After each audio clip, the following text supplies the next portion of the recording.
ಸ್ನೇಹಿತರೆ,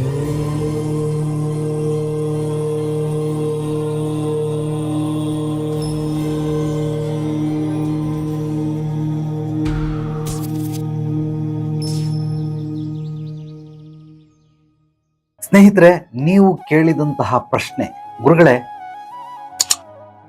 ನಾವು ಏನೇನೋ ಮಾಡಬೇಕು ಅಂತ ಅನ್ಕೊಳ್ತೀರಿ, ಆದರೆ ಯಾವುದು ನಮ್ಮ ಕೈಯಿಂದ ಆಗೋದಿಲ್ಲ. ಮಾಡಬಹುದು ಅಂತನೂ ಅನ್ಸುತ್ತೆ, ಆದರೆ ಮಾಡೋದಕ್ಕೆ ಮನಸ್ಸು ಬರೋದಿಲ್ಲ. ಇದಕ್ಕೆ ಕಾರಣ ಏನು, ಮತ್ತೆ ಇದನ್ನು ಮಾಡೋ ರೀತಿಯನ್ನ ತಿಳಿಸ್ಕೊಡಿ ಅಂತ ಕೇಳಿದ್ದಾರೆ. ಸ್ನೇಹಿತರೆ, ಬಹಳ ಅದ್ಭುತವಾದ ಪ್ರಶ್ನೆ ಇದು. ಎಲ್ಲರ ಮನಸ್ಸಲ್ಲೂ ಒಂದಲ್ಲ ಒಂದು ಸಲ ಹಾದು ಹೋಗೇ ಹೋಗುತ್ತೆ ಜೀವನದಲ್ಲಿ.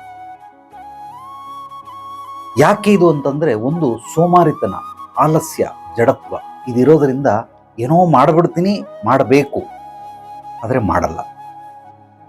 ಇದಕ್ಕೆ 3 ಅಡೆತಡೆಗಳು. ಇದರ ಜೊತೆಗೆ ಇವರ ಸ್ನೇಹಿತರು ಇನ್ನೊಂದಿಬ್ರು ಇರ್ತಾರೆ. ಅದೇನು ಅಂತಂದ್ರೆ ನೆಪ ಹೇಳೋದು, ಮುಂದೂಡುವಂತ ಕಲೆ. ನಾಳೆ ಮಾಡಿದ್ರಾಯ್ತು, ಮುಂದಿನ ವಾರ ಮಾಡಿದ್ರಾಯ್ತು, ಮುಂದಿನ ತಿಂಗಳು ಮಾಡಿದ್ರಾಯ್ತು, ಎಲ್ಲೋ ಹೋಗ್ತೀರಿ, ನಾವು ಇಲ್ಲೇ ಇರ್ತೀರಿ, ಮುಂದಿನ ವರ್ಷ ಮಾಡಿದ್ರಾಯ್ತು, ಅಯ್ಯೋ ಜೀವನ ಎಲ್ಲ ಹೋಗ್ಲಿ, ಮುಂದಿನ ಜನ್ಮದಲ್ಲಿ ಮಾಡಿದ್ರಾಯ್ತು. ಈ ರೀತಿ ಮುಂದೂಡುವಂತಹ ದರಿದ್ರ ಒಂದು ಸಂಕೋಚ, ಆಲೋಚನೆ ಇದೆಲ್ಲ ಬಂದ್ಬಿಟ್ಟಿರುತ್ತೆ. ಆದ್ರಿಂದ ಈ ರೀತಿ ಮಾಡ್ತಾರೆ. ಇದು ಮೊದಲನೇದು. ಎರಡನೇದು, ನೀವು ಹೇಳ್ದಂಗೆ ಯಾಕೆ ಮಾಡೋದಿಲ್ಲ ಅಂತಂದ್ರೆ, ಏನೂ ಬಲವಾದ ಕಾರಣಗಳು ಇಲ್ಲವೇ ಇಲ್ಲ ಜೀವನದಲ್ಲಿ. ಮನುಷ್ಯನಿಗೆ ಯಾಕೆ ಮಾಡಬೇಕು ಅನ್ನೋದೇನಾದರೂ ಅರ್ಥ ಆಗ್ಬಿಡ್ತು ಅಂದ್ರೆ ಖಂಡಿತವಾಗ್ಲೂ ಮಾಡೇ ಮಾಡ್ತಾನೆ. ಅವನನ್ನು ಯಾರು ನಿಲ್ಸಕ್ಕಾಗೋದಿಲ್ಲ. ನಾನು ಈ ಸಾಧನೆಯನ್ನು ಯಾಕೆ ಮಾಡಬೇಕು, ನಾನು ಈ ಗುರಿಯನ್ನು ಯಾಕೆ ಮುಟ್ಟಬೇಕು, ನಾನು ಯಾಕೆ ಯಶಸ್ಸು ಗಳಿಸ್ಬೇಕು, ನಾನು ಯಾಕೆ ಕೀರ್ತಿ ಗಳಿಸ್ಬೇಕು, ಯಾಕೆ ಅನ್ನೋದು ಗೊತ್ತಾಗ್ಬಿಟ್ರೆ, ವೈ ವೈ ವೈ ಅನ್ನೋದು ಗೊತ್ತಾಗ್ಬಿಟ್ರೆ ಖಂಡಿತವಾಗ್ಲೂ ನೀವು ಮಾಡೇ ಮಾಡ್ತೀರಾ, ನಿಮ್ಮ ಕೈಯಲ್ಲಿ ಹಾಗೆ ಆಗುತ್ತೆ. ಇದು ಎರಡನೇದು. ಮೂರನೇದು, ಇದನ್ನ ಮಾಡೋದಕ್ಕೆ ಮುಂದೆ ಗುರಿ ಹಿಂದೆ ಗುರು ಇರಬೇಕು. ಮಾರ್ಗದರ್ಶಕರು ಇಲ್ಲದೇನೆ ನೀವು ಮಾಡಿದ್ರೆ ಮುಗ್ಗರ್ಸ್ ಬೀಳ್ತೀರಾ, ಮುಂದೆ ಎಲ್ಲೋ ಎಡವಾಗಿ ಬೀಳ್ತೀರಾ, ಅಲ್ಲಿಂದ ವಾಪಸ್ ಬಂದ್ಬಿಡ್ತೀರಾ, ಕ್ವಿಟ್ಟಾಗ್ಬಿಡ್ತೀರಾ, ನನ್ನ ಕೈಲಾಗಲ್ಲ ಅಂತ. ದಯಮಾಡಿ ಮಾರ್ಗದರ್ಶಕರ ಒಂದು ಸಲಹೆಯಿಂದ, ಗುರುಮುಖೇನ ಕಲಿತಂತಹ ವಿದ್ಯೆಗಳು ಇದೆಲ್ಲವೂ ನಿಮಗೆ ಅದ್ಭುತವಾಗಿ ಕಾಪಾಡುತ್ತೆ. ಆದ್ರಿಂದ ಇದನ್ನು ಕ್ಲಿಯರ್ ಮಾಡಿ. ನಿಮಗೆ ಒಂದು ಎಕ್ಸಾಂಪಲ್ ಹೇಳ್ತೀನಿ. ಒಂದು ಬಿಲ್ಡಿಂಗ್ ಇಂದ ಇನ್ನೊಂದು ಬಿಲ್ಡಿಂಗ್, ರೋಡು ಅನ್ಕೊಳ್ಳಿ, ಅದು 100 ಫೀಟ್ ರೋಡ್. ಕರೆಕ್ಟಾಗಿ ಈ ಬಿಲ್ಡಿಂಗ್ ಇಂದ ಇನ್ನೊಂದು ಬಿಲ್ಡಿಂಗ್ 120 ಅಡಿ ಇದೆ. ಆ ಬಿಲ್ಡಿಂಗ್ ಮೇಲ್ಗಡೆ ಸುಮಾರು ಒಂದು ಆಳೆತ್ತರ, ಅಂದ್ರೆ ಒಂದು 6 ಅಡಿ ದೊಡ್ಡ ಹಲಗೆ ಹಾಕ್ಬಿಟ್ಟಿರ್ತಾರೆ. ಬ್ರಿಡ್ಜ್ ಅನ್ಕೊಳ್ಳಿ. ಆ ಬ್ರಿಡ್ಜ್ ಮೇಲೆ ಈಗ ನಡ್ಕೊಂಡು ಹೋಗು ಅಂತಂದ್ರೆ ಇಲ್ಲಿಂದ ಸೀದಾ ಧೈರ್ಯವಾಗಿ ನಡ್ಕೊಂಡು ಹೋಗ್ತಾನೆ, ನಡ್ಕೊಂಡ್ ಬಂದ್ಬಿಡ್ತಾನೆ. ಇಷ್ಟುದ್ದ. ಈಗ ಅದರಲ್ಲೇ ಅರ್ಧ ಇದೆ, ಇಲ್ಲಿಂದ ಇಲ್ಲಿವರೆಗಿದೆ 2.5 ಅಡಿ ಇದೆ ಅಷ್ಟೇ. ಈಗ ನಡಿಯಪ್ಪ ಅಂತಂದ್ರೆ 100 ಜನ ನಡ್ಕೊಂಡೋಗಿ ನಡ್ಕೊಂಬಂದ್ಬಿಡ್ತಾರೆ ಎದೆ ಉಬ್ಬಿಸ್ಕೊಂಡು. ಈಗ ಇಷ್ಟೇ ಉದ್ದ ಇದೆ, ಈಗ ನಡೀರಿ ಅಂದ್ರೆ ಅದ್ರಲ್ಲಿ 50 ಜನ ಎಸ್ಕೇಪ್ ಆಗ್ಬಿಡ್ತಾರೆ. ನನ್ನ ಕೈಲಾಗಲ್ಲ, ಭಯ. ಯಾರೋ ಒಬ್ರು ಧೈರ್ಯವಾಗಿ ಮುಂದದ್ದು ಎದೆ ಉಬ್ಬಿಸಲ್ಲ, ನಡ್ಕೊಂಡೋಗಿ ನಡ್ಕೊಂಬಂದ್ಬಿಡ್ತಾನೆ. ಅದೇ ಈಗ ಒಂದು ಮೊಳ ಮಾತ್ರ ಇದೆ, ಇಷ್ಟೇ ಇರೋದು, ಇದ್ರ ಮೇಲೆ ನಡ್ಕೊಂಡೋಗಿ ನಡ್ಕೊಂಬ ಅಂತ. ಮತ್ತೆ 50 ಜನದಲ್ಲಿ ತಿರ್ಗಾ ಒಂದು 50%, 30 ಜನ ಹೋಗ್ಬಿಡ್ತಾರೆ. ಯಾಕೆಂದ್ರೆ ಏನ ಕೆಳಗೆ ಬಿದ್ರೆ ಅಷ್ಟೇ ನನ್ನ ಗತಿ ಅಂತ. ಇಷ್ಟೇ ಉದ್ದ ಇರೋದು, ಅಂದ್ರೆ 2 ಪಾದಗಳು ಆರಾಮಾಗಿ ಹೋಗಿ ಬರ್ಬೋದು. ಆದ್ರೆ ಭಯ.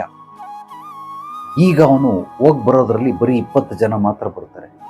ಈಗ ಅದು ಇಲ್ಲ, ಒಂದು ಗೇಣು ಮಾತ್ರ ಇದೆ. ಈಗ ಓಡಾಡಿ, ಈಗ ಅದ್ರಲ್ಲಿರೋರೆಲ್ಲ ಹೋಗ್ಬಿಡ್ತಾರೆ. ಒಬ್ಬರೋ ಇಬ್ಬರೋ ಇಲ್ಲ 3 ಜನ ಬರ್ತಾರೆ.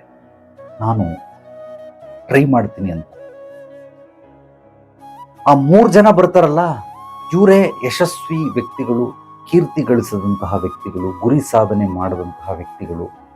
ತಮ್ಮ ಜೀವವನ್ನ ಪ್ರಾಣವನ್ನ ಒತ್ತೆ ಇಟ್ಟು ಸಾಧನೆ ಮಾಡ್ತೀನಿ, ಸಾಧಕನಾಗ್ತೀನಿ, ನಾನು ಪ್ರಯತ್ನ ಮಾಡ್ತೀನಿ, ಸತ್ರೂ ಪರವಾಗಿಲ್ಲ, ಬದುಕಿದ್ರೂ ಪರವಾಗಿಲ್ಲ, ನಾನು ಮಾಡೇ ಮಾಡ್ತೀನಿ ಅಂತ ಆತ್ಮಸ್ಥೈರ್ಯದೊಂದಿಗೆ ಮುಂದೆ ನುಗ್ತಾರೆ.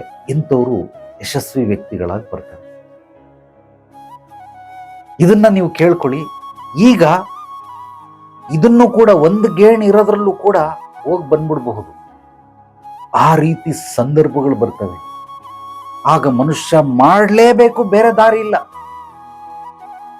ನಿಮ್ಮ ಮಕ್ಕಳನ್ನ ಅಲ್ಲಿ ಕಿಡ್ನಾಪ್ ಮಾಡ್ಬಿಟ್ಟವ್ರೆ, ಯಾರೋ ಎತ್ಕೊಂಡು ಹೋಗ್ಬಿಡ್ತಾವ್ರೆ.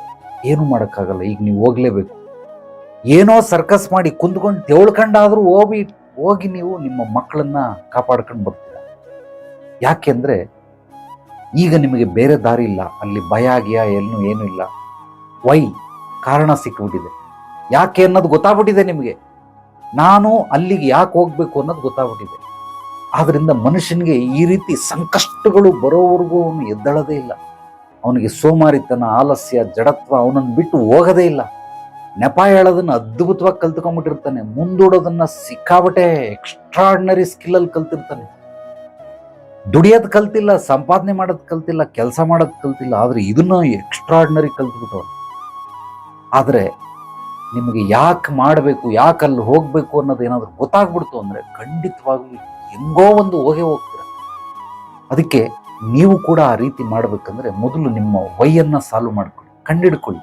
ಸಾಲ್ವ್ ಮಾಡ್ಕೊಳ್ಳೋದಲ್ಲ, ಕಂಡಿಡ್ಕೊಳ್ಳಿ. ವೈ ಯಾಕೆ ಹೋಗ್ಬೇಕು, ಯಾಕೆ ಮಾಡಬೇಕು, ಯಾಕೆ ನಾನು ಯಶಸ್ಸು ಗಳಿಸ್ಬೇಕು, ಕೀರ್ತಿ ಗಳಿಸ್ಬೇಕು, ಗುರಿ ಸಾಧನೆಯನ್ನು ಮುಟ್ಟಬೇಕು, ನಾನು ಯಾಕೆ ದುಡ್ಡು ಮಾಡಬೇಕು, ಯಾಕೆ ಶ್ರೀಮಂತನಾಗಬೇಕು, ಯಾಕೆ ವ್ಯಾಪಾರ ಮಾಡಬೇಕು, ಯಾಕೆ ಅನ್ನೋದು ಕ್ಲಿಯರ್ ಆಗ್ಬಿಟ್ರೆ 100% ನೀವು ಮಾಡೇ ಮಾಡ್ತೀರ.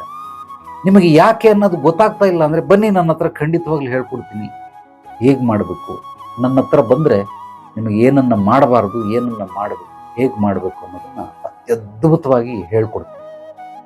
ನನ್ನ ಹತ್ರ ಇರುವಂತಹ ಸೂತ್ರಗಳು, ರಹಸ್ಯಗಳು, ತಂತ್ರಗಳು, ಯುಕ್ತಿಗಳನ್ನು ನಿಮ್ಮ ಸಮಸ್ಯೆಗೆ ಪರಿಹಾರ ಕೊಡೋದು ದೊಡ್ಡ ವಿಚಾರ ಅಲ್ಲ, ಅಭಿವೃದ್ಧಿ ಸಮೃದ್ಧಿ ಮಾಡೋದು ದೊಡ್ಡ ವಿಚಾರ. ಆ ಬೆಳೆಯೋದಕ್ಕೆ, ಆ ಬೆಳವಣಿಗೆಗೆ, ನಿಮ್ಮ ಗುರಿ ಸಾಧನೆಯನ್ನು ಮುಟ್ಟೋದಕ್ಕೆ, ಯಶಸ್ಸು ಕೀರ್ತಿ ಗಳಿಸೋದಕ್ಕೆ ಹಂತ ಹಂತವಾಗಿ ಯಾವ ರೀತಿ ಮಾರ್ಗದರ್ಶನ ಬೇಕು ನಿರಂತರವಾಗಿ ಅದನ್ನು ನಾನು ನಿಮಗೆ ನೀಡ್ತೀನಿ. ಬಂದು ಭೇಟಿ ಮಾಡಿ.